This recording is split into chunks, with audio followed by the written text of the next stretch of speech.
It's day 2. Yesterday we got a lot done. Not quite to the point we wanted. Didn't get the frame plates on, but got it all cut off, cleaned up. They're all ready for the frame plates. All the front and rear suspension are out of it. No more axle, no more IFS. So the plan for today is to get the frame plates on and then hopefully get towers on as well. I'm gonna start off by cutting out the cross member. So taking that stock cross member, cutting it right here, getting rid of that, and then our cross member will bolt into place. Well, it doesn't bolt into place, but slides into place, and then you weld it, and then it has a third piece that will be removable just like this, and it mounts to the stock transfer case mount as well. So we got to get onto that. A few other things we'll have to do, especially with the Super Duty axle. The exhaust is really in the way, really this cat. So what we got to do is kind of modify that, bring it over a little tighter to the frame there, and then that will give us enough clearance for the drive line to come, and it's going to be coming somewhere like this. Since the Super Duty axle is so far offset towards the driver's side. So still a lot of work to do. We're gonna get to it and start banging out some parts, cutting out some parts, and grinding some more.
Where we normally get our frame plates they are out of them right now, and they're busy, so they can't really get them cut out just in time for our schedule to work. So what we're gonna do, we've been putting it off for a while anyway, is take some chipboard and make our own. So we're gonna make a template, we'll put that into SolidWorks, and then make a file out of that so we can cut it out on the plasma. So we'll get to that.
Well, it's the end of day 2, and we've got quite a bit done. A lot of the groundwork, the foundation figured out and finished up.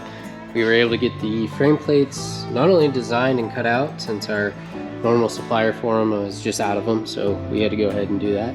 But we got them welded on both sides. And then as you can see, we got the steering box located and shaft ran. We got that all figured out what we're gonna do, so we'll finish that all up on tomorrow. Also got our shock towers cut out, welded up, all formed up. So these guys will fit right in there.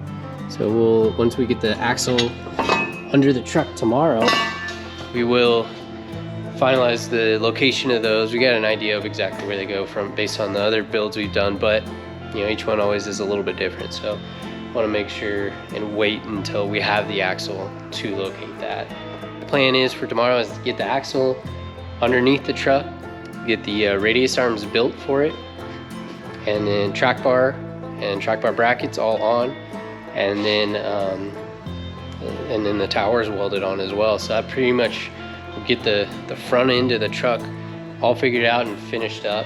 Oh, one other thing I'm sure you saw, we got the cross member under there, so it's all on its weight now. And again, we still have to kind of play with the cat here. And normally what we'll do is we'll cut it here or here and kind of twist and bend it out of the way, essentially, just to give that driveline clearance, because right about where the camera's at is about where the driveline comes. So a little bit of work there, but it's all going very well. And then we plan on getting the axles all torn apart and re-geared on Thursday is the plan. So not tomorrow, but the following day.